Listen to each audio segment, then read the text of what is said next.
کا شوہر کے اسپم اور ڈونر ایگ کے ساتھ بچے پیدا کرنا بڑا عجیب سا مسئلہ ہے، لیکن لوگ بہت زیادہ پوچھتے ہیں، تھوڑا حیا کے خلاف ہے، بہت زیادہ پوچھا جاتا ہے۔ میں اپنے شوہر کی دوسری زوجہ ہوں، میرے شوہر کے ماشاء اللہ 3 بیٹے ہیں، بڑے بیٹے کی شادی بھی ہو گئی ہے، میری اپنی شادی بہت زیادہ لیٹ ہوئی ہے، میری عمر 48 سال ہے، پچھلے سال میری شادی ہوئی ہے، اب عمر زیادہ ہونے کی وجہ سے ڈاکٹر کہتے ہیں کہ آپ کی اولاد نہیں ہو سکتی۔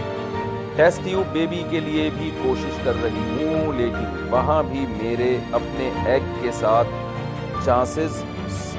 صرف 1% ہے۔ ڈاکٹر کہتے ہیں کہ آپ کو اگر بچہ چاہیے تو اپنے شوہر کے اسپرم کے ساتھ ڈونر ایگ کا استعمال کریں۔ کیا یہ کام کر سکتے ہیں کہ میرے شوہر کا اسپرم ہو اور کوئی اور ڈونر ایگ استعمال کر لیں؟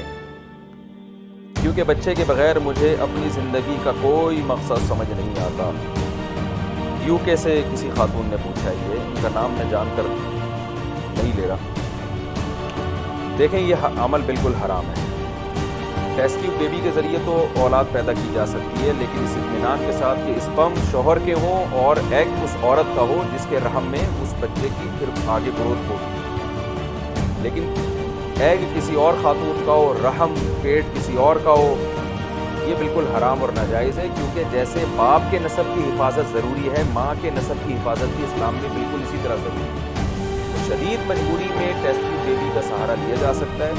کیونکہ اس میں کوئی تھرڈ پارٹی یوز نہیں ہو رہی، نہ کسی اور عورت کے ایگ استعمال ہو رہے ہیں، نہ کسی اور مرد کا اسپرم استعمال ہو رہا ہے، اسپرم بھی شوہر کے اور ایگ بھی وائف کا استعمال ہو رہا ہے، تو اس میں نسب میں کسی قسم کا کوئی خلل نہیں ہوتا۔ لیکن اگر اس میں کوئی تیسری عورت آ جاتی ہے یا کوئی مرد آ جاتا ہے،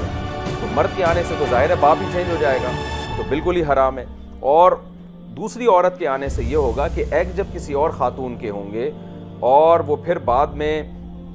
اس خاتون کے رحم میں بچہ رکھ کے اس کی تعمیر ہوگی، تو جو ماں کا عنصر ہے نا، ماں، قرآن مجید نے جو ماں کا حق بتایا ہے وہ 3 وجہ سے بتایا۔ حملتہ امہ کرہن ووضعتہ کرہا، کہ حمل بھی وہی کرتی ہے اور تکلیف سے وہ جنتی ہے، وحملہ وفصالہ 30 شہرا، اور پھر اس کو دودھ پلاتی ہے اور گود میں اٹھاتی ہے۔ تو جب ایگ کسی اور خاتون کے ہوں گے اور بلڈ کسی اور خاتون کا، تو بچہ کیا ہوگا، اس میں حقیقی ماں کون ہے اس کے مصداق میں شبہ پیدا ہوگا، کیونکہ ایگ کی طرف اگر ہم نسبت کرتے ہیں تو حقیقی ماں اس کی وہ ہے جس کے ایگ استعمال ہوئے ہیں، لیکن بلڈ اور وہ پورا گوشت پوست جس سے یہ بنا ہے وہ دوسری عورت ہوگی، اور اگر ہم اس کی طرف نسبت کرتے ہیں تو ایگ کسی اور کا ہے، تو اس میں ماں کے نسب میں بہت شدید خلل پیدا ہوگا۔ اس کو دودھ پینے پر قیاس نہ کیا جائے کہ بچہ پیدا ہوتا ہے تو کوئی اور ماں دودھ بھی تو پلا سکتی ہے،